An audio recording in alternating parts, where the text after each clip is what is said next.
चंद्र रात के अंधेरे में ही अपने घर से निकल पता है। उसे यह बिल्कुल अंदाजा नहीं था कि वह कहां पर जाएगा, कहां पर रहेगा। लेकिन एक बात उसने अपने मन में पक्की ठान ली थी कि वो वापस लौटकर अपने घर पर नहीं आएगा। वैसे तो चंद्र का भरा पूरा परिवार था। उसकी पत्नी थी, उसकी माँ थी, उसके पिताजी थे। यदि आप महात्मा बुद्ध के विश्वासी हैं तो इन दिव्य उपदेशों को ध्यान से सुने। इस वीडियो को पूरा अंत तक देखें, कुछ नया सीखने को मिलेगा, अन्यथा बाद में पछताना पड़ेगा। उसके 2 बच्चे भी थे जो अभी छोटी ही उम्र के थे। चंद्र की पत्नी दिन में खाली होते ही अपने पड़ोस की महिलाओं के साथ समय बिताया करती थी। लेकिन एक बहुत पुरानी कहावत है कि इंसान अपने दुख से इतना दुखी नहीं होता जितना कि दूसरों के सुख से दुखी होता है। कुछ महीनों पहले तक चंद्र के परिवार में बहुत खुशी थी। चंद्र की पत्नी अपनी सास की बहुत इज्जत करती थी। वो किसी भी काम को मना नहीं करती थी, लेकिन पड़ोस की महिलाओं को ये बात गवारा नहीं थी कि उनका परिवार कैसे खुशी से अपना जीवन जी रहा है। इसीलिए बातों ही बातों में बड़ी चालाकी के साथ उन्होंने चंद्र की पत्नी के कान भरने शुरू कर दिए। एक औरत ने कहा कि आजकल की सास पता नहीं कैसी होती है, सब काम अपनी बहू से ही कराना चाहती है, कोई खुद काम करके राजी नहीं होती। अरे बहू भी तो एक इंसान होती है, वो घर की नौकरानी थोड़ी होती है। दोनों मिल बांट कर काम करें तो दोनों को अच्छा लगे, लेकिन नहीं, उनको तो बस शासन करना है। इस पर दूसरी औरत कहती है कि मैंने तो अपनी सास से साफ साफ कह दिया था कि अगर साथ काम करेंगी तभी मैं काम करूंगी। ये सुनकर पहले वाली औरत कहती है कि देखो, अगर अपना पति अपनी मुट्ठी में है तो कोई समस्या नहीं होती, लेकिन अगर तुम्हारा पति ही तुम्हारा साथ नहीं देगा तो तुम क्या बोलोगी अपनी सास को। ऐसी ही बातें धीरे धीरे चंद्र की पत्नी के दिमाग में घर कर गई। अब जब भी चंद्र काम करके वापस अपने घर लौटता तो उसकी पत्नी छोटी छोटी बातों के लिए अपनी सास की शिकायत अपने पति से करने लगी, और इस तरह घर में अशांति बढ़ती चली गई। और एक दिन ऐसा भी आया जब चंद्र को अपना घर छोड़ने पर मजबूर होना पड़ा। आज की रात चंद्र की आंखों में नींद नहीं थी। वो अपना घर पीछे छोड़कर आ चुका था, साथ ही वो पीछे छोड़ चुका था अपने परिवार को, अपने बच्चों को, अपने माता पिता को। दूसरी तरफ चंद्र की पत्नी को भी बहुत पछतावा हो रहा था। उसे अपनी गलती का एहसास होने लगा था, लेकिन कोई क्या कर सकता है। जब चिड़िया चुग गई पूरा खेत। अब उसके पास पछताने के अलावा और कोई विकल्प नहीं था। लेकिन चंद्र के परिवार को यह डर भी सता रहा था कि कहीं चंद्र आत्महत्या ना कर ले। अगर ऐसा हुआ तो वो अपने आप को कभी माफ नहीं कर पाएंगे। अंधेरे रास्ते पर चलते चलते चंद्र को कहीं दूर खेतों में एक कुटिया में थोड़ी रोशनी दिखाई दी। चंद्र उस कुटिया की तरफ चल दिया। उसने सोचा कि आज रात मैं यहीं पर काट लेता हूँ, कल सुबह सोचूंगा कि आगे मुझे क्या करना है। जब वो उस कुटिया में पहुंचा तो वहां पर एक सन्यासी ध्यान कर रहा था। चंद्र कुटिया के बाहर ही बैठकर उस सन्यासी को ध्यान करते हुए देखता रहा। उसके मन में विचार आ रहे थे कि सन्यासी का जीवन कितना अच्छा जीवन होता है। किसी से कोई लेना देना नहीं, कोई परिवार नहीं, बस भक्ति, ध्यान और यही उनका संसार। कुछ देर बाद जब सन्यासी अपने ध्यान से बाहर आए तो उन्होंने कुटिया के बाहर चंद्र को बैठे हुए देखा। उन्होंने चंद्र को अंदर आने का इशारा करते हुए कहा कि बंदे, बाहर तो बहुत सर्दी है, तुम कुटिया के अंदर आ जाओ। इसके बाद जब दोनों की बातें होने लगीं तो चंद्र ने अपनी पूरी परिस्थिति उस सन्यासी को बता दी। चंद्र ने यह भी बताया कि वो खुद अब संन्यास्त होना चाहता है, इसीलिए अगर वो उनको दीक्षा दे सकते हैं तो वो उन्हीं के पास रहकर ध्यान का अभ्यास करेंगे।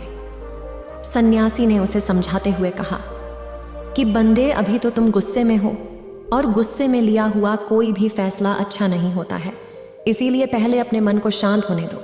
उसके बाद भी अगर तुम्हारी यही इच्छा रही तो मैं तुम्हें दीक्षित कर दूंगा। उस रात चंद्र उस कुटिया में ही सोया। कुछ दिन तक उस सन्यासी के साथ रहने के बाद चंद्र को अपने बच्चों की याद सताने लगी। कुछ दिन और बीत जाने के बाद उसे अपने माता पिता और पत्नी की भी याद आने लगी। जब भी वह सन्यासी के साथ ज्ञान करने के लिए बैठता तो उसके मन में अपने बच्चों की खिलखिलाहट, अपनी पत्नी के हाथ का खाना फिर से याद आने लगा। एक दिन सुंदर ने उस सन्यासी से कहा कि महात्मन, मैं बड़े ही संकट में फंसा हुआ हूँ। मुझे समझ में नहीं आ रहा कि मुझे कौन सा जीवन जीना चाहिए। एक तरफ मैं अपने परिवार को त्याग चुका हूँ तो दूसरी तरफ मुझे उनकी याद सताती है, लेकिन उस घर में जाने का मेरा मन नहीं करता, क्योंकि घर के लड़ाई झगड़े उससे परेशान होकर ही तो मैंने अपना घर त्यागा था। अगर घर में सुख शांति रहे तो ये ध्यान का अभ्यास तो मैं अपने घर पर रहकर भी कर सकता हूँ, लेकिन घर में सुख शांति किस प्रकार स्थापित हो, इसका कोई भी तरीका मेरे को मालूम नहीं है। अगर आप मुझे कोई सलाह दे सकें तो शायद मेरे घर में सुख शांति फिर से लौट आए। इस पुरुष सन्यासी ने चंद्र को समझाते हुए कहा कि बंदे ते, अगर तुम कुछ नियमों का पालन करते हो, कुछ बातों को अच्छे से समझ लेते हो, तो घर की सुख शांति तुम्हारे हाथों में ही होगी। अज्ञानतावश हम खुद ही अपने परिवार में अशांति पैदा कर देते हैं और इसका हमें एहसास भी नहीं होता। सबसे पहला और सबसे प्रमुख नियम जो होता है वो ये है कि अपना खून अपना ही खून होता है। चाहे तुम्हारी किसी से कितनी भी अच्छी दोस्ती क्यों ना हो, चाहे तुम्हारा कोई रिश्तेदार ही क्यों ना हो, लेकिन अपने परिवार के सदस्यों की बातों से ज्यादा महत्व दूसरों की बातों को कभी मत देना। इसी से परिवार में फूट पड़ने लगती है।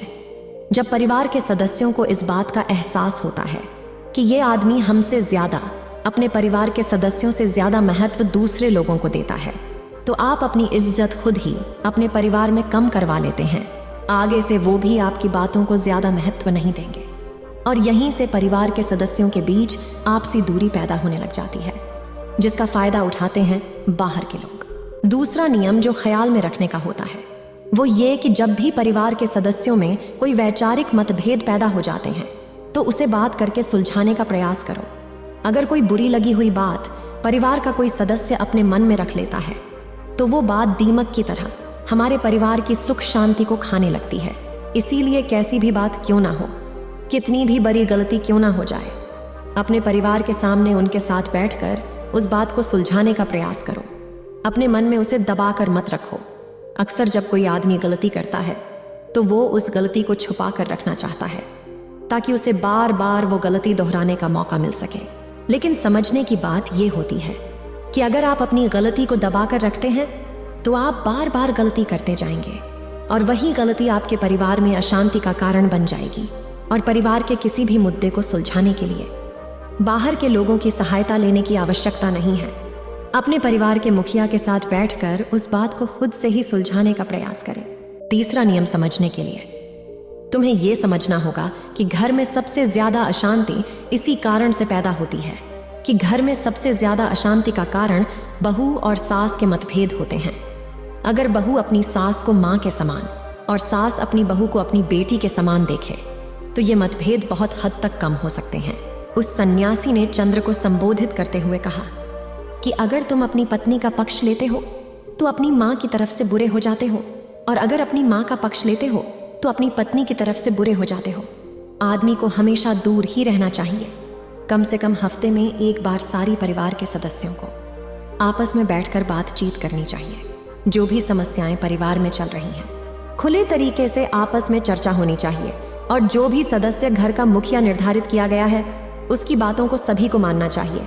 जिस तरह एक देश को अच्छे से चलाने के लिए एक नेता की जरूरत होती है, उसी तरह एक परिवार को भी अच्छे से चलाने के लिए मुखिया की जरूरत होती है। अगर देश गलत नेता के हाथों में चला जाए तो देश बर्बाद हो जाता है, और उसी प्रकार अगर परिवार गलत मुखिया के हाथों में चला जाए तो परिवार भी अशांत हो जाता है। इसीलिए मुखिया उसे चुनो जो खुद के लालच से परे हो, जो सिर्फ अपने आप की नहीं पूरे परिवार की सोचता हो। अगर हम आज से 50-60 साल पहले की बात करते हैं तो उस समय सभी भाई आपस में मिलकर साझे तरीके से रहा करते थे, क्योंकि सब लोग एक मुखिया की बात मानते थे, उसे मुखिया समझते थे, उसकी इज्जत करते थे। अगला नियम यह है कि अपने परिवार का रहस्य से किसी को मत बताना।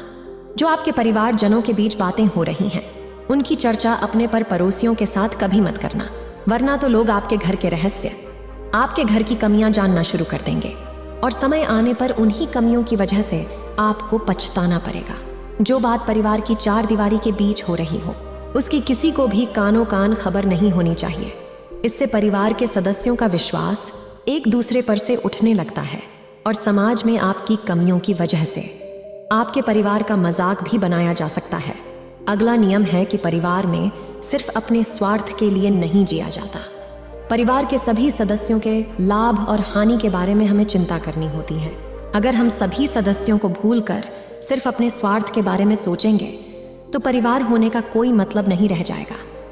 चाहे परिवार के किसी सदस्य से कोई गलती ही क्यों ना हो गई हो, पर परिवार वही होता है जो उसका साथ देता है, ज्ञान तो, भाषण तो सभी दे सकते हैं, लेकिन परिवार वही है जो गलती होने पर भी अपने परिवार का, अपने परिवार के सदस्यों का साथ नहीं छोड़ता।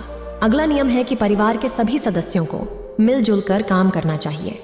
किसी एक सदस्य को दास या फिर नौकर नहीं समझना चाहिए। हम सबका फर्ज होता है कि हम सब मिलजुल कर काम करें। अगर एक आदमी कमाता है, दूसरा बैठकर खाता है, तो ये सब बहुत दिनों तक नहीं चल पाएगा। गाड़ी तभी सही तरीके से चल सकती है जब उसके सभी पहिए बराबर काम कर रहे हों, वरना तो गाड़ी पलट जाएगी। उसी तरह परिवार के जब सब सदस्य मिलजुल कर काम करते हैं तो एक दूसरे के लिए प्रेम बढ़ता है, एक दूसरे के लिए इज्जत बढ़ती है, एक दूसरे के करीब आते हैं। लेकिन जब एक सदस्य पर ही सारा काम डाल दिया जाता है तो वो अपने आप को उस घर का नौकर समझने लगता है और सभी की इज्जत उसकी नज़रों में कम होने लगती है। यही बात सास और बहू पर भी लागू होती है। बहू के आते ही सास समझने लगती है कि अब तो मुझे काम करने की कोई आवश्यकता नहीं है। भले ही आप अपनी बहू जितना काम ना करें, लेकिन उसके काम में आप कुछ तो हाथ बटा सकती हैं। अगर आपकी बेटी होती तो भी आप उसके साथ काम कर रही होती। और यही बात बहू पर भी लागू होती है। आखिरी बात समझाते हुए सन्यासी ने उसे कहा कि वापस अपने घर लौट जाओ। उन्हें वहां जाकर इन नियमों के बारे में पूरी तरह से विस्तार से समझाओ, ताकि तुम्हारा परिवार फिर से इकट्ठा हो सके। क्योंकि जितना तुम अपने परिवार से दूर भागने की कोशिश करोगे, उतना ही दुखी होते चले जाओगे। परिवार के साथ रहकर उन समस्याओं को सुलझाना ही असली गृहस्थ जीवन होता है। घर से बाहर जाना, उनसे दुखी होकर सन्यासी बन जाना, उससे नष्ट जीवन नहीं होता है। सन्यासी तब बना जाता है जब परिवार खुशी खुशी तुम्हें सन्यासी बनने के लिए मंजूरी देता है। और इसी के साथ उस सन्यासी ने चंद्र को उसके घर के लिए रवाना कर दिया। उम्मीद है आप सभी को यह वीडियो अच्छी लगी होगी। अगर आप बुद्ध के सच्चे विश्वासी हैं तो चैनल को सब्सक्राइब और वीडियो को लाइक करके कमेंट में नमो बुद्धा लिख दीजिए।